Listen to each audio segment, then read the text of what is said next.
Hello, everyone, and welcome to Hello Word, your daily dose of English vocabulary. I'm your host, Alex, and I'm thrilled to have you join me today. Our word of the day is dry.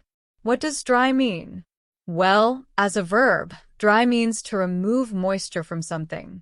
Think about after you wash your hands, you use a towel to dry them.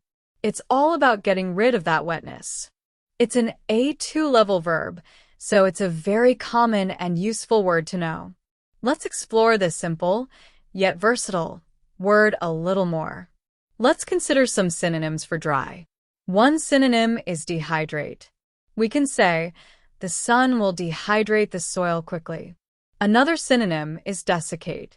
A scientist might say, we need to desiccate the sample before analysis.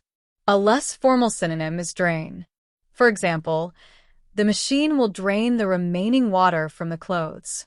Or, how about air? I will air my clothes to dry them naturally. Evaporate is another good synonym. You might say the heat from the oven will evaporate the moisture from the cake. Now, let's look at some antonyms, words that mean the opposite of dry. The most obvious antonym is wet. The rain made the pavement wet. Another antonym is soak. We can say, I need to soak these beans overnight. Another antonym is dampen. I'll dampen the cloth before I start cleaning. You could also say moisten. For example, moisten the soil before planting the seeds. Or we could use saturate. The heavy rain saturated the ground. Now, let's talk about how we use dry in everyday life.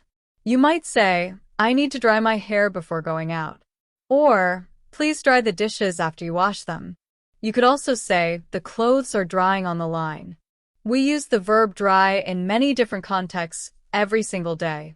You can even use dry to describe the weather. It's been a very dry summer this year. You can also say that your skin is dry.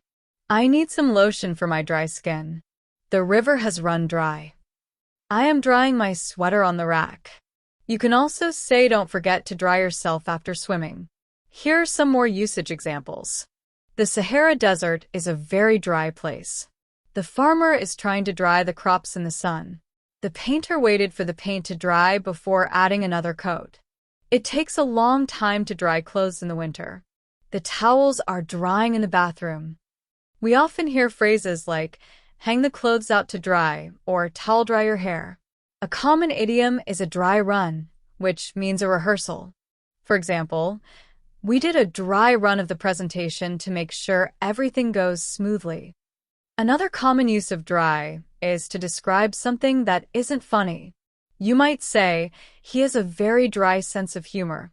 Or, that was a dry joke, I didn't laugh. You can also say, my throat is dry, I need a drink. The phrase dry land refers to land that is not covered by water. They finally reached dry land after being at sea for days. Also, the ink isn't dry yet. Be careful not to smudge it. We use the word dry when we are talking about cleaning. I need to dry the floor after I mop it. So, to recap, dry means to remove moisture. Some synonyms are dehydrate, desiccate, drain, air, and evaporate. And some antonyms are wet, soak, dampen, moisten, and saturate. We use dry in many everyday situations, from drying our hands to talking about the weather, to even describing someone's sense of humor. Remember, practice using the word dry in your daily conversations to improve your English. That's all for today's episode of Hello Word. Thank you for joining me. I hope you found it helpful. If you enjoyed this episode, please subscribe to the podcast and leave a review. Your support helps others discover the show. And now for your assignment. Create your own sentence using the word dry and share it as a comment under the video. I can't wait to see what you come up with. See you next time on Hello Word.